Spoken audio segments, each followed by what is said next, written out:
क्या सिर्फ मुझे ही नहीं पता था कि ब्लैक बैंडेड सीक्रेट और बिच्छू इतने दिलचस्प हो सकते हैं।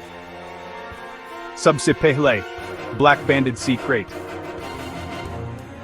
यह जहरीला समुंदरी सांप तैरने का माहिर है और इंडो पैसिफिक के गर्म सहीली पानियों में रहता है।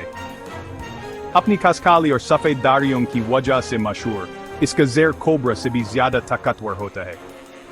लेकिन रुकाइन ज़रा, अब मिलते हैं अपने दूसरे मुकाबलेबाज से बिच्छू।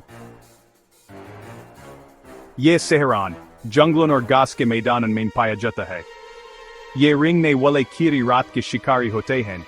इनके पंजे होते हैं और एक जहरीला डंक।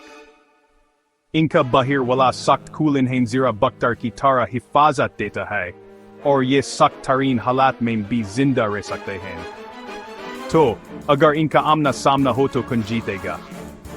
देखें, क्रेट का ताकतवर जहर बिच्छू को सेकंड्स में ही बेहिस कर सकता है। लेकिन बिच्छू भी सख्त जान होते हैं और अपने डंक से अपना बचाव कर सकते हैं।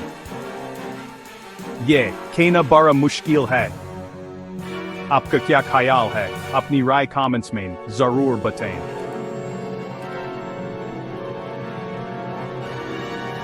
वीडियो को लाइक करें और मजीद ऐसे जबरदस्त मुकाबलों के लिए सब्सक्राइब करें।